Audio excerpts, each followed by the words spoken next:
ça va bien? Oui, super bien. Et toi, Chloé? Yes! On va en profiter aujourd'hui. Hein? Ça sent l'automne, le vent frais, toutes les couleurs qui s'en viennent dans nos arbres. J'aimerais ça qu'on parle de trucs pour bien se préparer à l'automne, mais aussi à l'hiver, pour protéger nos arbres, nos headsets, etc. Fait que j'aimerais ça te poser des questions puis qu'on puisse regarder ça ensemble. Ça va me faire plaisir. Super! Commençons par me dire, qui est-ce qui peut inspecter l'arbre? Bien, la première personne la plus proche, c'est le client lui-même. C'est le propriétaire du terrain ou du moins la personne qui habite là, même si ce n'est pas le propriétaire, des fois dans le cas de des locations. Donc, c'est de faire confiance un peu à la personne qui habite sur place, qui le voit tous les jours. Elle sait s'il a mauvaise mine, si cette année il a perdu ses feuilles plus tôt. Est-ce qu'il y a un problème? C'est la première personne. Si cette personne-là, elle a un doute, mais c'est après ça d'appeler une compagnie d'arboriculture qui, eux autres, connaissent pas mal ça. Ils vont vous envoyer quelqu'un comme moi, un estimateur ou un arboriculteur certifié qui va venir évaluer la situation. Okay. Si lui, il sait où est-ce que ça s'en va, il va vous donner des conseils. Mais s'il n'est pas sûr, il va peut-être demander à ce qu'un ingénieur forestier vienne voir. OK. Des fois, quand c'est plus gris, on est moins sûr. OK. Donc, il y a comme deux paliers de spécialistes. Exact, Okay. exact. Super. Quand c'est tout blanc, c'est tout blanc. Quand c'est tout noir, c'est tout noir. On est capable de se débrouiller avec un arboriculteur, avec une compagnie directement d'arboriculture. OK. Mais des fois, quand c'est plus délicat, on va vouloir aller avec des expertises conseils, des ingénieurs. Puis là, dans ces cas-là, il y a des petits frais, mais ça vaut la peine pour avoir l'heure juste. OK. Puis qu'est-ce qu'un arboriculteur pourrait voir de plus que le propriétaire de l'arbre, par exemple? Bien, il va remarquer des petits signes que des fois, on remarque moins. La grosseur des feuilles qui a diminué ou qui n'est pas une grosseur normale. Des fois, des décolorations caractéristiques. Le pourtour des feuilles qui se décolore, certaines taches. Il y a plusieurs taches sur un arbre qui peuvent être très normales. Le lichen, il va être plus là l'automne aussi, c'est plus humide. Donc, c'est normal, la mousse sur le tronc. Mais il y a d'autres taches, des fois, qui indiquent des manques, des carences ou des problématiques. Okay. Cette année, par exemple, on n'a pas eu beaucoup d'eau au printemps, à l'automne, puis on a eu des pas pires sécheresses. Les feuilles ont commencé à tomber prématurément. Il y a des arbres qui ont abandonné leurs feuilles prématurément à 30, 40, 50 % de leur feuillage. Et puis, ces feuilles-là, ils ont tombé comme ça. Parce que l'arbre voulait garder le plus possible sa réserve d'eau pour le tronc, les branches et tout ça? Exactement, Okay. exactement. Lui, il s'est dit, bien, cette année, j'ai digéré assez de matière. Je suis capable de fermer boutique plus tôt. Puis il trouvait que là, ça coûtait trop cher en eau à évaporer. Fait qu'il a fait une coupure. Il a coupé la moitié de ses feuilles ou le quart de ses feuilles. Puis comme ça, il gère son évaporation.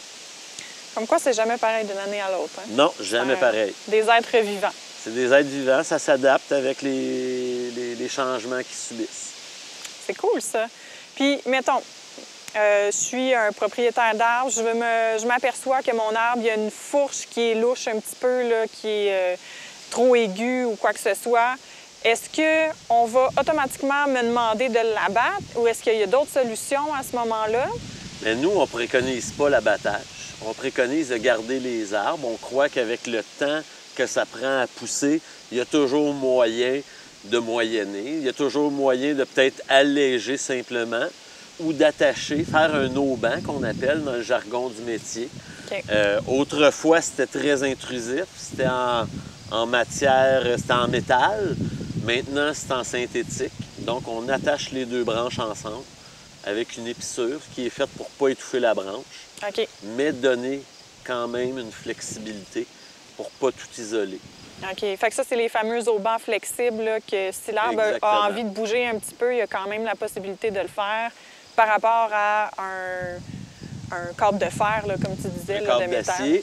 Et aussi, c'est surtout qu'on va limiter son mouvement. Donc, il n'aura pas le choix de bouger ensemble. Okay. Il ne pourra plus bouger en opposition vu qu'il est attaché. OK. Et idéalement, on va essayer de l'attacher aux 2/3 pour qu'il soit fort. Super.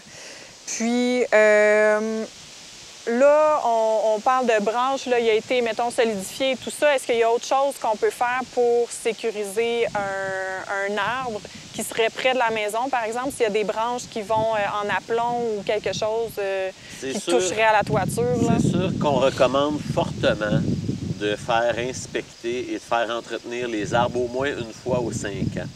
Comme ça, on s'assure d'avoir une vue dans l'arbre, de voir partout dans l'arbre l'ensemble des fourches, l'ensemble des problématiques qui pourraient se développer.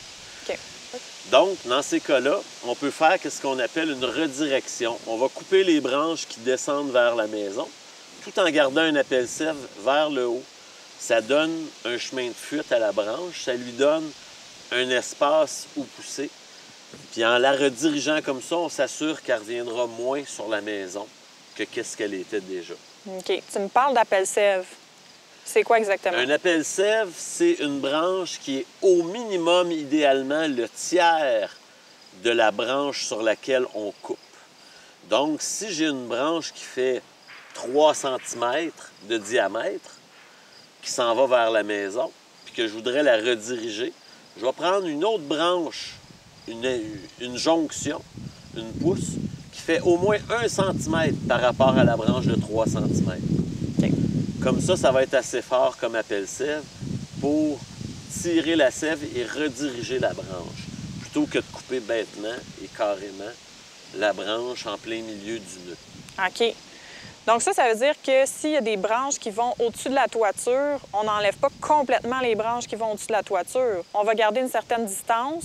Exactement. Qui on serait va de combien? chercher à avoir une distance idéale serait 3 mètres. Un bon 10 pieds, 3 mètres, ça nous assure un certain confort. Ça garde le toit aéré pour pas qu'il y ait trop d'ombre ou que le vent soit trop stagnant, que le toit puisse sécher, parce qu'on ne veut pas garder un toit humide tout le temps. Mais un peu d'ombre sur un toit, c'est bien parce que ça climatise la maison. Ça nous permet de faire des belles économies. Donc, c'est un juste équilibre à maintenir. Vite de même, en hiver, c'est quoi les économies qui sont intéressantes avec des arbres proches de la maison? Bien, en hiver, ça va être beaucoup plus avec des conifères pour briser le vent que ça va être intéressant. C'est là que souvent, en campagne, on va voir des haies brise-vent, des haies de conifères pour briser le vent. Ils ont des grandes étendues, le vent prend beaucoup. Donc, ils entourent souvent les maisons avec plusieurs conifères. C'est eux qui, l'hiver, sont le plus intéressants. OK. Super. Qu'est-ce qu'il y a d'autre à vérifier dans son arbre avant l'arrivée de l'hiver? Est-ce qu'il y a des branches qui sont plus à risque de tomber? Dans quelles circonstances on va faire de la coupe versus attacher? De la coupe versus attachée, c'est souvent dans le diamètre, c'est souvent dans la grosseur, dans le positionnement de la branche.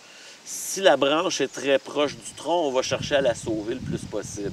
Si la branche est loin dans l'axe, que c'est pas une branche qui est proche du tronc, qui est une branche tertiaire ou même très secondaire, on va pouvoir se permettre d'un peu plus la couper. Sinon, quelles autres choses qu'il y a à faire? Dans l'arbre, on peut l'arroser l'automne. C'est bon que l'arbre y ait de l'eau pour passer son hiver.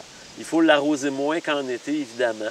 Mais c'est bon de continuer une fois aux 5 à 7 jours, une fois par semaine environ. C'est pas mauvais d'y donner un peu d'eau. OK. Ensuite de ça, ramasser les feuilles. Ça a l'air simple, mais les feuilles peuvent transporter beaucoup de pathogènes, des champignons, et réinfecter l'arbre au printemps d'après si on les laisse au sol pour l'hiver, sous la neige, et que l'eau du printemps ramène les pathogènes, on n'est pas plus avancé. Donc, les tondre, les déchiqueter avec la tondeuse, c'est pas l'idéal non plus. OK. On les sort, on les fait composter. Au moins dans le compostage, là, les pathogènes sont détruits, les champignons, les maladies, ils ont plus de chances d'être détruits dans un vrai compost qui chauffe que simplement déchiqueté au sol. OK. On peut en profiter, rajouter dans les plates-bandes du copeau végétal. Ça aussi, c'est un bon moment. Sinon, à l'automne, les autres travaux arboricoles intéressants, il y aurait les plantations. OK. Ah oui, c'est à un bon l'automne? moment. À l'automne, oui, les arbres sont en dormance. Donc, pour tout ce qui est plantation, transplantation, c'est le bon moment. L'arbre tombe en dormance un petit peu plus tard qu'à ce moment-ci. Vers la fin octobre, début novembre, là, c'est l'idéal. OK.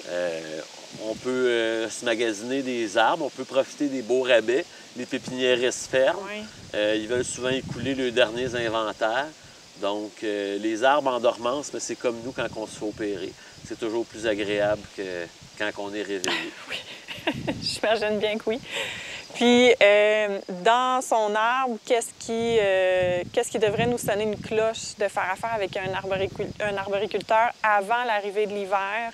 Est-ce que c'est les branches mortes? Est-ce que c'est justement la proximité avec une structure quelconque? Au niveau de l'élagage, à quoi ça ressemble? Ça peut être un peu de tout. Ça peut être aussi, ça fait combien de temps? Déjà, est-ce que ça fait 1 an? Est-ce que ça fait 5 ans? Est-ce que ça fait 10 ans? Est-ce que c'est un des premiers à avoir perdu ses feuilles sur ma rue autour? Ça, c'est signe d'un stress. Quand que l'arbre est le premier de tous les arbres autour de la même espèce à perdre ses feuilles, on s'entend, on ne comparera pas une espèce avec une autre. On compare toujours les espèces en dedans d'eux-mêmes, dans les mêmes espèces, parce que sinon, on ne s'y retrouverait plus. Les chênes vont garder beaucoup plus leurs feuilles à l'automne que les érables, par exemple. OK. Mais les érables, d'un érable argenté à un autre, si j'en ai un qui s'est défolié au complet, puis l'autre qui est encore bien vert, je le sais que celui qui est défolié, il y a quelque chose qui se passe. Il faut chercher, il faut jouer à Colombo, il faut jouer à l'enquêteur. Le mieux, c'est d'observer assez souvent ces arbres pour bien les connaître puis savoir quand il y a quelque chose qui change là, dans l'état. Pas hésiter à faire venir des estimateurs. On ne charge rien pour venir voir vos arbres. Puis la plupart des compagnies consciencieuses, s'il n'y a rien à faire, ils n'hésiteront pas à vous le dire. Mais honnêtement, on trouve toujours quelque chose à corriger dans un arbre. Il y a toujours un petit quelque chose. C'est des êtres gigantesques. Donc, c'est comme ça. Super. Puis, quand va arriver l'hiver, bon, qui dit hiver dit déneigement et déglaçage. Fait que il y a souvent des arbres qui vont souffrir d'être sur le bord des rues ou sur le bord des stationnements à cause justement du sel de déglaçage. Qu'est-ce qu'on pourrait faire pour éviter qu'ils en souffrent autant? Il existe des membranes qui peuvent aider avec le gravier. Mais évidemment, il faut les mettre très tard à l'automne et les enlever très tôt au printemps, dès que ça dégèle, dès qu'il n'y a plus de neige dessus, parce que rapidement, ça peut faire chauffer le sol. OK. Sinon, on peut protéger les troncs aussi, les jeunes arbres qui ont des troncs fragiles, même les arbres un peu plus vieux. Des fois, les souffleuses à neige vont tirer directement sur le tronc, ça peut entraîner des blessures. Le fait de mettre quelques poteaux de la jute, ça va casser l'élan de la neige, ça va casser l'impact. Au printemps, on peut les rincer. Un bon arrosage à l'automne, un bon arrosage au printemps aussi va lui permettre d'éliminer le surplus. Puis surtout, c'est de travailler en amont, peut-être parler avec notre déneigeur quand c'est notre déneigeur. Je ne parle pas du déneigeur de la ville qu'on ne connaît pas, là. Mais de peut-être lui conseiller des endroits qui ont moins d'arbres à lancer la neige ou nous-mêmes contribuer en consommant moins de sel puis en utilisant plus de la petite roche qui est moins néfaste. OK. Parce que le sodium, c'est sûr que ça brûle tous les végétaux. Oui. OK. Maintenant, j'aimerais ça qu'on termine avec possiblement d'autres trucs que tu aurais à nous donner pour se préparer à l'arrivée de l'hiver. Bien, souvent en ville, les arbres, il y a du gazon jusqu'au pied des arbres. D'aménager des plates-bandes de copeaux, c'est super bien. C'est une belle boîte à lunch pour l'arbre. Les copeaux se décomposent puis amènent des minéraux à l'arbre. OK. Le seul petit défaut, c'est d'ajouter de l'azote. Donc, l'automne, ça peut être le bon moment de mettre un petit engrais azoté dans nos plates-bandes de copeaux végétaux, de copeaux végétales, ou de BRF, du bois raméal fragmenté. Ça a moins besoin d'azote, ça, par contre. Donc, c'est un bon moment à l'automne de faire ça. Comme on l'avait dit plus tôt, c'est un bon moment à ramasser les feuilles le plus possible parce que les feuilles qui passent l'hiver sous la neige peuvent traîner des petits champignons, des petits pathogènes. C'est un bon moment aussi pour vider nos gouttières, mais le truc, c'est d'attendre que nos feuilles aient fini de tomber Ouais, sinon, ça finit plus. Hein? Parce que On sinon, vide, ça se plus. remplit. Exact. Fait qu'on attend une bonne fois à la fin. On le fait une fois, c'est fait. Mais il faut le faire avant l'hiver. C'est important parce qu'une gouttière qui est pleine de feuilles, ça se remplit d'eau, puis là, bien, ça remonte dans le toit. C'est pas bon. Ensuite de ça, quel autre petit conseil? On peut aussi faire aérer notre terrain si on n'a pas eu au printemps, mais l'idéal, c'est bien sûr le printemps. On peut fertiliser aussi nos arbres. Ça peut être un bon moment de donner un petit peu de fertilisant à nos haies puis à nos arbres. Dans le cas des arbres à fruits, à fleurs, il y a des engrais exprès pour les arbres fleuris et les arbres fruitiers. Dans le cas des grands arbres, ils ont aussi leurs propres engrais. Dans le cas des conifères aussi. Les pépiniéristes sont bien placés pour nous aider avec ça. OK. Parce que chaque produit est différent. Oui, j'imagine bien, là, selon l'essence puis le... Puis c'est important de respecter la posologie. OK. Ben oui, hein. Ça, Parce que ça trop, c'est donne- comme pas assez. Puis... Exact. Ah, on pourrait faire plus de mal que de bien. Puis au niveau, mettons, des haies de cèdre, est-ce qu'il y a quelque chose de particulier qu'on peut faire? Tu sais, souvent, on va voir ça, des trous dans les haies de cèdre après l'hiver. Y a-t-il quelque chose On à peut faire une dernière taille après le mois d'août. Pendant l'automne, il y a une dernière taille possible avant qu'il fasse trop froid. On peut tenter de les protéger aussi parce que des fois, c'est les lièvres puis les chevreuils. Quand on habite plus en campagne, qui vont venir grignoter. On peut mettre des systèmes d'épouvantail. On peut mettre différentes choses. Mais c'est sûr que c'est la nature, puis eux, c'est l'hiver, donc ils ont faim. C'est ça. Ah, est-ce C'est qu'on peut recouvrir de jute ou ça étoufferait? Bien, si on recouvre totalement de jute, oui, ça risque d'étouffer un peu, mais juste des côtés, je crois qu'il y a moyen de faire quelque chose là, pour protéger un peu, parce qu'on s'entend que les animaux, c'est pas des girafes, là. Non, donc, à c'est partir ça. d'une certaine hauteur, ils se rendent plus. J'imagine que oui, on pourrait réussir à... De la jute à hauteur d'homme, puis après ça, on est bien correct. Exactement. Avec des poteaux, ça peut aider. Ah, bien, génial. Bien, merci beaucoup, Simon, Ça me fait de tes plaisir, trucs. C'est sûr qu'on va tous en bénéficier parce qu'il y a plein de choses là-dedans que je savais pas. Mais Puis, ça me fait ben, plaisir. mes arbres vont être bien contents. Oui. Salut, à la prochaine. À la prochaine.